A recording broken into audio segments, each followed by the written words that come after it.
3장 21절부터 28절까지 말씀입니다.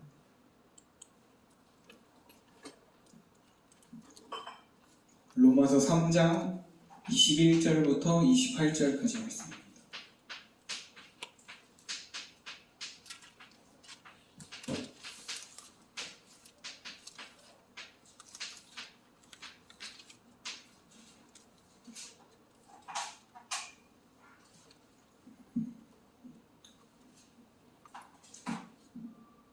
로마서 3장 21절부터 28절까지 한 절씩 교독하겠습니다. 이제는 율법 외에 하나님의 한 의가 나타났으니 율법과 선지자들에게 증거를 받은 것이라. 곧 예수 그리스도를 믿음으로 말미암아 모든 믿는 자에게 미치는 하나님의 의는 차별이 없느니라. 모든 사람이 죄를 범하였음에 하나님의 영광에 이르지 못하더니 그리스도 예수 안에 있는 속량으로 말미암아 하나님의 은혜로 값없이 의롭다 하심을 얻은 자 되었느니라. 이 예수를 하나님이 그의 피로써 믿음으로 말미암는 화목제물로 세우셨으니 이는 하나님께서 길이 참으시는 중에 전에 지은 죄를 간과하심으로 자기의 의로우심을 나타내려 하심이니 곧 이때 자기의 의로우심을 나타내사 자기도 의로우시며 또한 예수 믿는 자를 의롭다 하려 하심이라. 그런즉 자랑할 때가 어디냐 있을 수가 없느니라. 무슨 법으로냐 행위로냐 아니라 오직 믿음의 법으로니라. 그러므로 사람이 의롭다 하심을 얻는 것은 율법의 행위에 있지 않고 믿음으로 되는 줄 우리가 인정하노라. 아멘. 믿음이란 무엇일까요? 믿다라는 말의 의미는 무엇일까요? 믿는다는 말은 어떠한 진술이나 대상을 진실로 여기는 것 또는 확신하는 것을 의미합니다. 그런 의미에서 우리가 예수님을 믿잖아요. 그럼 예수님을 믿는다라는 말은 예수님을 진실로 여긴다, 예수님을 확신한다 라는 의미가 될 수 있습니다. 그런데 사실 과거에는 믿는다는 말이 지금 우리가 사용하는 믿는다는 말과 조금 의미가 달랐어요. 과거에 믿는다는 말은 어떠한 진술이 아니라 사람한테만 적용되는 말이었어요. 사람한테만 사용되는 말이 믿는다라는 표현이었어요. 그래서 지금 우리말로 치면은 믿는다라는 표현보다는 신뢰한다라는 말이 더 가깝죠. 실제로 과거에 예수님이 오신 지 얼마 안 됐던 시절, 우리가 지금 신앙 고백할 때 사용하는 사도신경이죠. 이 사도신경이 쓰이던 시절에 사용된 믿음이라는 단어는 내 마음을 준다 라는 뜻이었습니다. 그렇다면 이 시대 사람들에게 있어서, 이 시대 사람들의 기준에서 나를 믿어? 라는 질문은 어떤 질문이에요? 나한테 마음을 줄 수 있어? 라는 질문이 되는 겁니다. 마찬가지로 나는 너를 믿어 라는 말은 나는 너에게 내 마음을 줄 수 있어 라는 의미라는 거죠. 즉 과거의 믿음은 단순히 어떤 진술을 사실이라고 여기는 것과는 전혀 달랐습니다. 단순히 예수가 그리스도다 라는 진술을 사실이라고 여기는 것, 이거는 그 당시 입장에서 보면은 믿음에 해당되지 않는 것이었습니다. 그래서 이 사실을 잘 알고 있던 야고보가 야고보서에서 이렇게 말해요. 내가 하나님은 한 분이신 줄을 믿느냐 잘하는도다. 귀신들도 믿고 떠드느니라. 그런 믿음은 누구도 갖고 있다. 귀신도 갖고 있다. 사탄도 갖고 있다. 그것들은 귀신도 할 수 있는 거다 라고 이야기를 하는 거죠. 그래서 야고보는 믿음을 가리켜서 이렇게 말해요. 행함이 없는 믿음은 그 자체가 죽은 것이라 라고 이야기를 합니다. 행함이 없는 믿음은 죽은 것이라. 예수님께서도 제자들을 가르치실 때 믿음에 대해 그렇게 가르치셨어요. 제자들을 가르칠 때 하나님에 대한 이야기들이 사실이라는 것을 믿어야 한다 이렇게 가르치지 않았어요. 예수님이. 그럼 예수님이 제자들을 어떻게 가르쳤냐? 예수님이 사람들을 어떻게 가르쳤냐? 이렇게 말했어요. 내 마음을 다하고 목숨을 다하고 뜻을 다하여 주 너의 하나님을 사랑하라. 이렇게 가르쳤어요. 즉 지금 시대에 우리가 생각하는 예수님을 믿는다라는 말은 진정 예수님께서 요구하셨던 성경에서 말하는 믿음과는 거리가 조금 먼 믿음이라고 이야기할 수 있습니다. 자, 그렇다면 믿음이란 무엇일까요? 우리는 어떻게 믿어야 할까요? 믿음. 어떤 책에 보니까 믿음에는 3가지 요소가 있다고 합니다. 믿음에는 3가지 요소가 있다라고 표현을 해요. 3가지 요소. 믿음은 3가지 요소로 구성되어 있다. 첫 번째가 뭐냐? 지식입니다. 지식은 믿음의 필수 요소입니다. 필수 요소. 아무것도 알지 못하는 사람은 믿을 수 없습니다. 마찬가지로 바른 지식을 갖지 못하는 자는 믿을 수 없습니다. 그래서 우리는 이런 지식이 없는 믿음을 뭐라고 부르느냐? 맹목적인 믿음이라고 부릅니다. 맹목적인 믿음. 맹목적인 믿음은 참된 믿음이 될 수 없습니다. 예수님 믿으시죠? 그럼 뭐가 있어야 된다고요? 지식. 어떤 지식이 있어야 될까요? 예수님에 대한 지식이 있어야 돼요. 예수님의 탄생, 예수님의 일생, 예수님의 사역, 그리고 예수님이 하신 일들, 십자가의 죽음, 부활, 그리고 승천 다 알고 있어야 돼요. 그리고 그 이후에 성령을 통해서 이루신 일들 또한 우리가 알고 있어야 돼요. 그거에 대한 지식이 있어야 됩니다. 그때 우리는 진정 예수님을 그리스도로 믿는다 라고 말할 수 있습니다.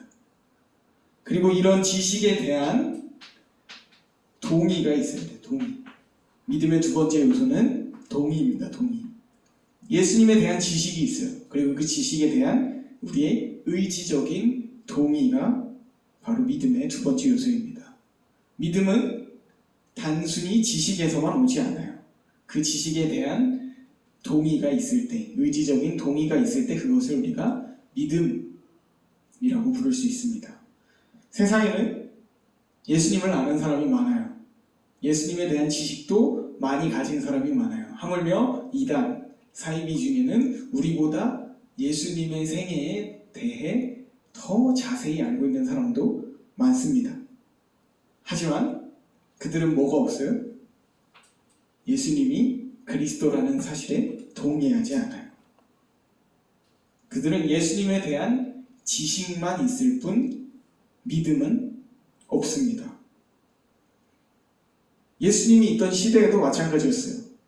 바리새인, 사두개인, 그 당시 수많은 지식인, 종교 지도자들은 예수님에 대해 알고 있었어요. 그리고 예수님이 말씀하시는 내용들에 대한 지식도 갖고 있었어요.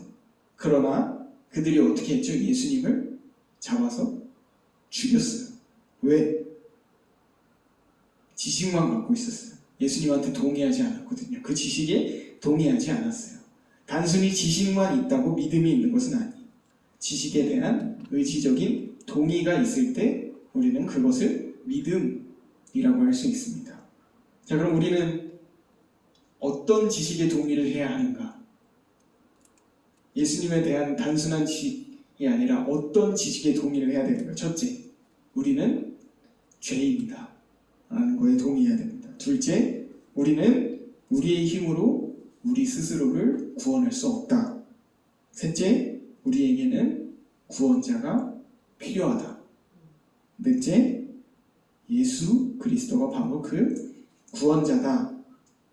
다섯째, 예수 그리스도를 믿음으로 우리가 구원을 얻을 수 있다. 예수 그리스도를 믿고 고백한 우리는 이 다섯 가지 사실에 의지적으로 동의를 해야 돼요. 단순히 감정적으로 동의를 하는 것이 아니라 의지적으로, 이성적으로 동의를 해야 됩니다. 이성적으로, 의지적으로 동의를 해야 합니다. 그것이 바로 참된 믿음의 시작이라고 할 수 있습니다. 그다음 믿음의 세 번째 요소는 뭐냐?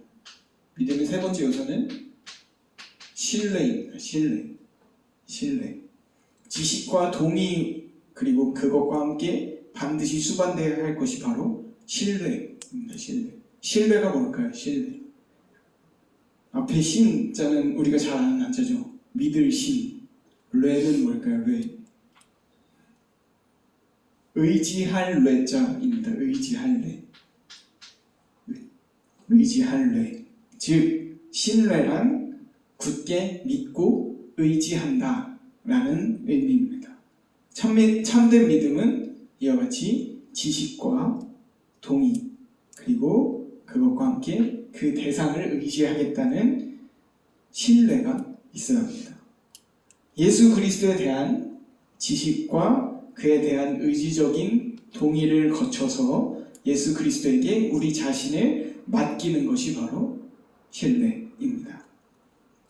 예수 그리스도가 우리의 구원자라는 사실을 알고 예수 그리스도가 우리의 구원자라는 사실에 동의하고 거기서 끝나는 게 아니라 실제로 예수 그리스도에게 우리의 삶과 우리의 죽음을 맡기는 것, 우리의 영원한 운명을 맡기는 것이 바로 참된 믿음의 모습이다 라고 할 수 있는 거죠. 이와 같이 지식, 동의, 신뢰 이 세 가지를 다 갖췄을 때 우리는 믿음이 있다. 예수님이 그리스도라는 사실을 믿는다 라고 말할 수 있습니다. 자, 그렇다면 이 믿음이 대체 우리한테 왜 필요할까요? 우리의 삶에 믿음이 대체 어떤 역할을 하고 있을까요? 우리는 무엇 때문에 이런 세 가지 항목이 다 포함되는 믿음을 다 가져야 할까요? 그것은 바로 이 믿음이 칭의의 도구로 사용되기 때문이에요. 칭의의 도구로 믿음이 사용되기 때문입니다. 칭의가 뭘까요? 칭의. 아주 중요한 개념입니다. 아주 중요한 개념. 칭하다. 의롭다. 그럼 칭의는 뭐예요? 의롭다고 칭하다. 쉽게 말하면 의롭다고 여기다 라는 의미입니다. 이것은 단순히 윤리적인 개념이 아니라 법적인 개념이에요. 법정에서 사용하는 용어입니다. 법정적인 개념입니다. 어떠한 죄로 인해서 법정에 선 죄인을 보고 죄가 없다 라고 선언하는 것이 바로 칭의입니다. 자, 우리는 모두 죄인이죠. 우리에게 칭의가 없다면 우리는 계속해서 죄인인 상태로 남아있어야 돼요. 그러면 어떻게 돼요? 죄값으로 인해 사망에 이르고 지옥에 가야 합니다. 우리한테는 반드시 뭐가 필요해요? 칭의가 필요합니다. 그리고 이 칭의는 우리한테서 일어날 수가 없어요. 우리 스스로 우리를 칭의 되게 할 수 없습니다. 우리 스스로 우리는 의롭다 라고 할 수 없어요. 이 칭의는 반드시 외부로부터 와야 됩니다. 외부. 우리 안에서 일어날 수 없습니다. 우리의 죄를 해결하기 위해서 우리가 어떤 일을 하든 우리는 칭의를 얻을 수 없어요. 왜 우리는 칭의를 스스로 얻을 수 없을까요? 우리는 결코 죄로부터 자유할 수 없기 때문입니다. 우리 십계명으로부터 비롯된 율법 1000개가 넘어요. 그 율법들을 우리가 모두 다 지킬 수 있을까요? 1000개가 넘는 율법? 절대 불가능합니다. 우리는 결코 죄의 문제를 온전히 해결할 수 없습니다. 그렇기 때문에 우리는 절대 스스로 의롭다함을 얻어낼 수 없습니다. 칭의는 반드시 어디로부터? 외부로부터 와야 됩니다. 우리 밖에서 일어난 의가 우리에게 전가돼야 돼요. 우리 밖에서 일어난 의가 우리한테 적용되어야 됩니다. 그때 우리는 칭의를 얻을 수 있습니다. 그래야만 우리는 의롭다, 너는 더 이상 죄인이 아니다 라고 여김을 받을 수가 있습니다. 이 그리스도의 의로움을 전가시키는 도구, 예수 그리스도의 의로움을 우리의 의로움이 되게 하는 게 바로 뭐다? 믿음입니다. 믿음. 로마서에서 이렇게 써 있어요. 우리가 오늘 읽은 말씀이죠. 그러므로 사람이 의롭다 하심을 얻는 것은 율법의 행위에 있지 않고 믿음으로 되는 줄 우리가 인정하노라. 믿음으로 우리의 죄는 그리스도에게 전가되고 그리스도의 의는 우리에게 전가됩니다. 그래서 신학자들은 이거를 위대한 교환이라고 불러요. 우리의 죄가 그리스도에게 전가되고 그리스도의 의는 우리에게 전가되는 것. 믿음은 이러한 위대한 교환을 일으키는 게 바로 믿음입니다. 믿음으로 우리의 죄는 십자가에 달려 죽으신 예수 그리스도에게 전달되고 예수 그리스도의 의는 죄인인 우리에게 전달됩니다. 그래서 우리는 어떻게 여김을 받는다고요? 의롭다 여김을 받는다고, 칭의를 얻게 된다 하는 겁니다. 이것이 바로 우리에게 믿음이 필요한 이유입니다. 믿음이 필요한 이유. 자, 그럼 믿음을 갖고 칭의를 얻었어요. 그럼 이제 더 이상 믿음은 필요하지 않을까요? 구원받았잖아요. 믿음을 얻고 의롭다함을 얻었어. 그럼 이제 믿음은 필요 없네요. 맞을까요? 우리의 믿음은 여기서 끝나도 될까요? 칭의를 얻는 것에서 끝나면 될까요? 안 됩니다. 우리의 믿음은 칭의 이후에도 계속 필요해요. 왜? 믿음이 무슨 역할을 하냐? 믿음은 성화의 시작이 됩니다. 성화의 시작이 바로 믿음이기 때문입니다. 성화가 뭘까요? 성화. 교회에서 잘 쓰지 않는 용어인데, 정말 중요한 용어인데 잘 안 써요.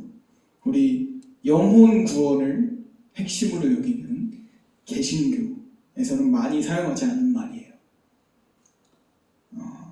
특히나 구원에 엄청난 강조점을 두었던 다락방 이런 데서는 더더욱 사용하지 않는 용어죠. 하지만 성화는 우리 기독교에서 아주 중요한 개념이고 그리스도인의 삶에 반드시 일어나야 할 일입니다. 성화가 뭐냐? 성화는 의롭다 하심을 얻은 우리가, 칭의를 얻은 우리가 예수 그리스도의 형상을 담게 하는 성령의 사역을 말합니다. 쉽게 말하면 구원받은 사람이 그리스도 안에 거하면서 거룩하게 살아가는 것, 그것을 바로 성화라고 말합니다.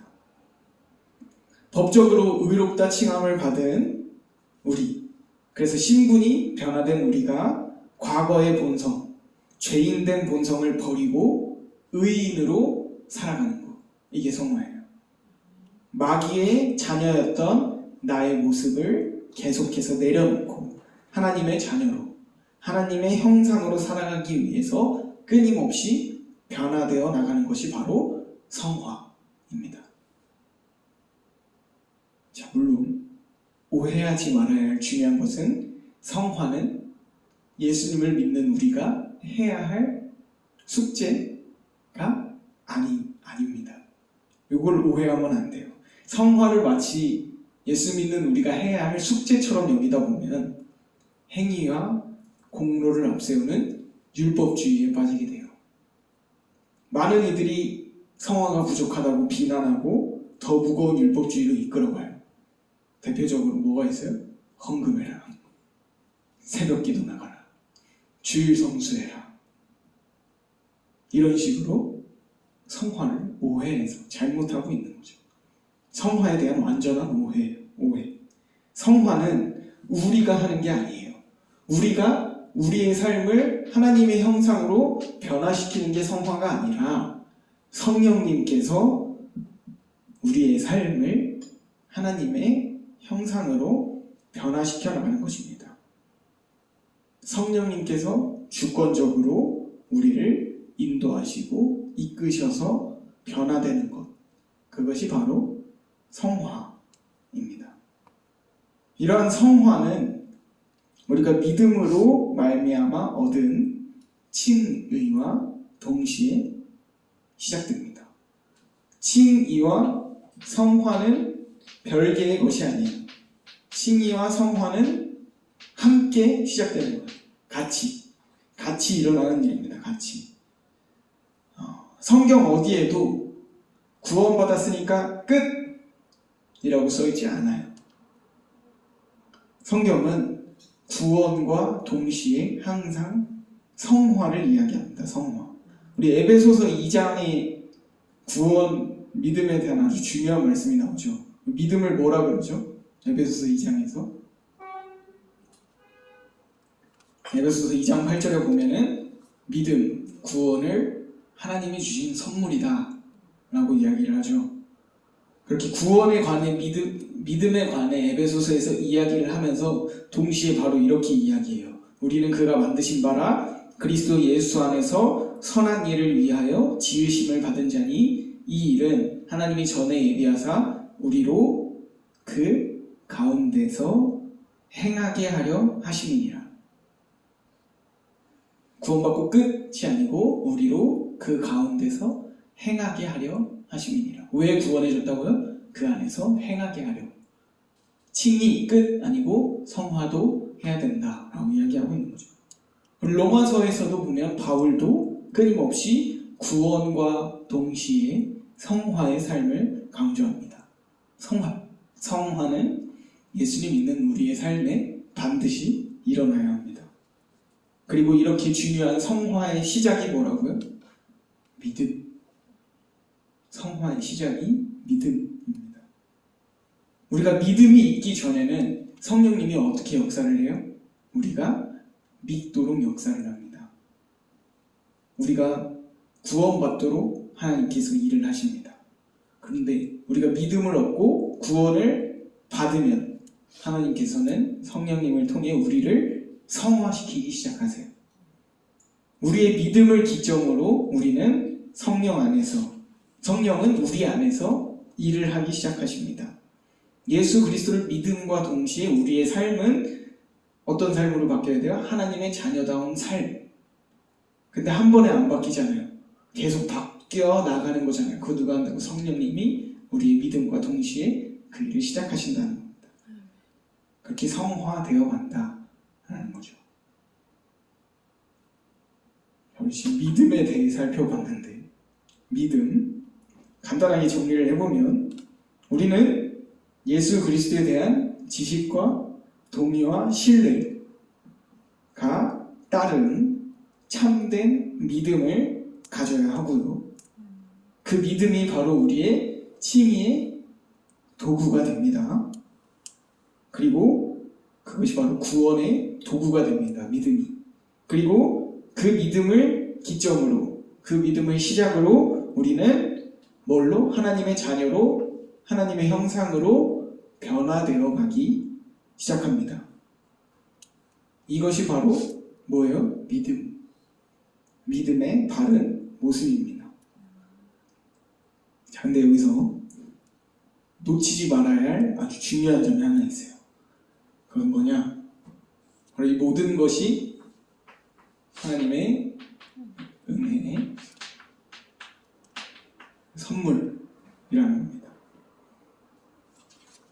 믿음은 그 자체로는 구원에 있어 어떠한 공로도 세울 수 없습니다. 우리가 믿고 말고로 우리가 구원을 받는 게 아니에요.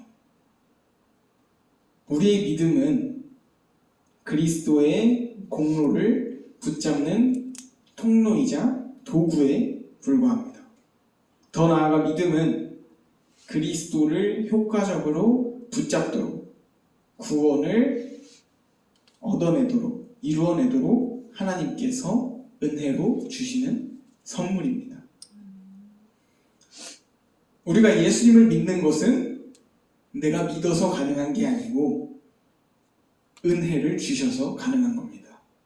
믿음은 은혜로 말미암아 받는 거예요.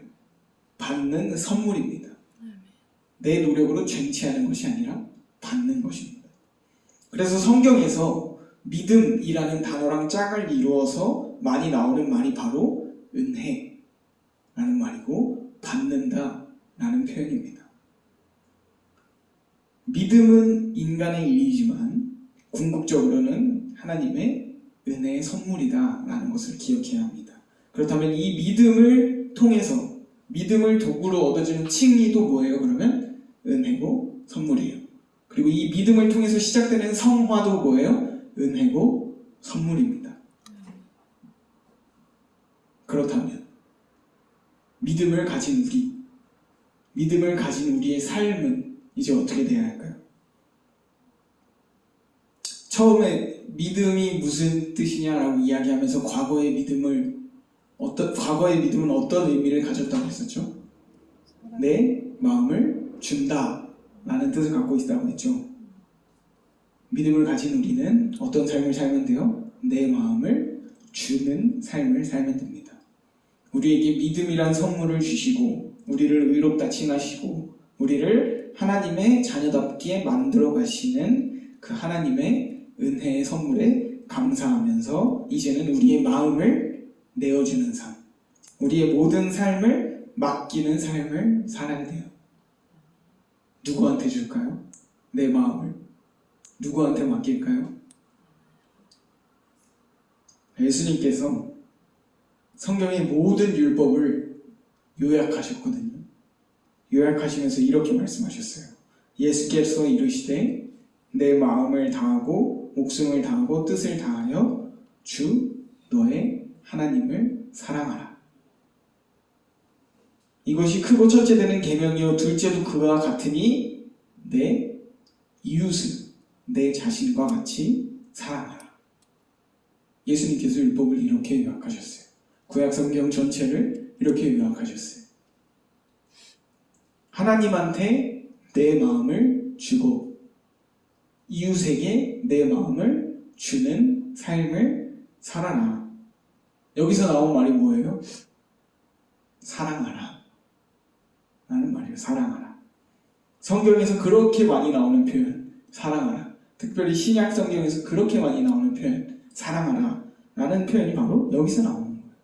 하나님이 주신 은혜의 선물을 받은 은혜의 선물인 믿음, 그 믿음을 통해 칭의를 얻고 성화가 되는 우리의 삶은 이제 어떤 삶을 살라는 거예요? 사랑하는 삶을 살리라는 거예요.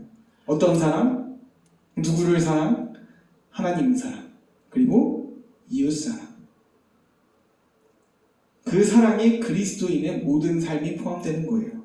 영구원, 전도, 선교, 선행, 헌신, 봉사, 교회생활, 신앙생활, 믿음 전부 다 어디 포함되는 거예요? 사랑하라 라는 말에 포함되는 거예요.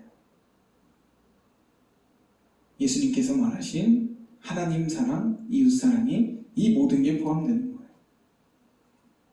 이것이 바로 믿음을 가진 우리가 살아야 할 삶의 모습입니다. 이것이 바로 믿음을 통해 칭의를 얻고 성화를 이루어가는 우리의 삶이 나타내야 할 삶의 모습입니다. 이 믿음을 가진 삶을 살아내는 여러분 모두가 되기를 소망합니다. 기도하겠습니다.